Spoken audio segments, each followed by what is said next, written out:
وبركاته نحمده ونصلي على رسوله الكريم أما بعد قال الله تعالى في القرآن المجيد والفرقان الحميد يمحق الله الربا ويربي الصدقات والله لا يحب كل كفار أثيم وقال النبي صلى الله عليه وسلم آكل الربا وموكله وكاتبه وشاهده وقالهم سواء. عزیزان من، میں سب سے پہلے آپ سب کے سامنے سود کی تعریف بیان کر دینا چاہتا ہوں کہ سود کہتے کسے ہیں. رسول اللہ صلی اللہ علیہ وسلم نے سود کی تعریف کچھ اس انداز میں بیان فرمایا کل قرض جر منفعۃ فہو ربا، یعنی اس کے معنی ہے کہ قرض پر لیا گیا اضافی مال سارا کا سارا سود ہے. اور ایک اور مقام پر فرمایا آکل الربا وموکلہ وکاتبہ وشاہدہ وقالہم سواء. رسول اللہ صلی اللہ علیہ وسلم نے لعنت فرمائی اس شخص پر جو سود کھاتا ہے، سود کھلاتا ہے اور اس کو لکھتا ہے اور اس کا گواہ بنتا ہے، اور فرمایا وقالہم سواء، یہ سب برابر ہے. ایک اور مقام پر فرمایا الربا اثنان وسبعون بابا ادناها مثل اتيان الرجل امها وان اربى الربا استطالة الرجل في ارض اخيه.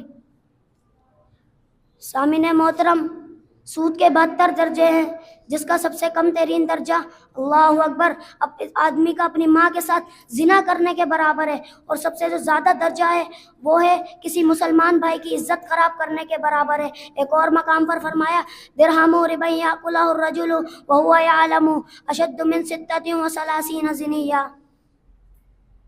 سود کا درہم یہ ہے کہ آدمی سود کو جان بوجھ کر کھاتا ہے، یعنی اللہ اکبر اس نے 36 دفعہ زنا کرنے کے برابر وہ گناہ رکھتا ہے. اور رسول اللہ صلی اللہ علیہ وسلم فرماتے ہیں 7 ایسے گناہ ہیں جن سے تم بچو. انہوں نے پوچھا وہ کون سے گناہ ہیں؟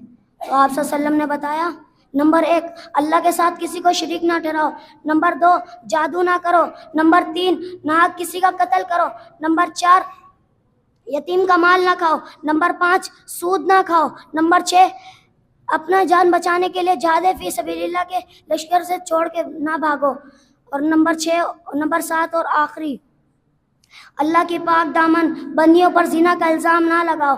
حضرت ابو ہریرہ سے روایت ہے، فرماتے ہیں رسول اللہ صلی اللہ علیہ وسلم نے فرمایا معراج کی رات تھی، میرا ایسی جگہ سے گرا ہوا کہ جن کے پیٹ پہاڑوں کی طرح تھے. تو رسول اللہ صلی اللہ علیہ وسلم نے پوچھا جبرائیل یہ کون لوگ ہیں؟ جبرائیل نے کہا یہ آپ ہی کی امت کے لوگ ہیں جو دنیا میں سود کھایا کرتے تھے، یہ سود خور ہے. ابو ہریرہ سے روایت ہے، عبداللہ بن مسعود سے روایت ہے، فرماتے سود اگرچہ کتنا ہی زیادہ ہو اس کا آخری انجام کمی اور قلت ہوتا ہے. سامعین محترم، سود صرف روحانی معاشرے کا ذریعہ نہیں بلکہ جسمانی معاشرے کا بھی ذریعہ ہے. ہمیں چاہیے کہ ہم سود سے بچ کر زندگی گزاریں اور اسلام کے مطابق زندگی گزاریں. اللہ تعالیٰ سے دعا ہے بارک تعالیٰ مجھے اور آپ کو سود سے بچنے کی توفیق عطا فرمائے اور حلال رزق کمانے کی توفیق عطا فرمائے. آمین. وما توفیق الا باللہ.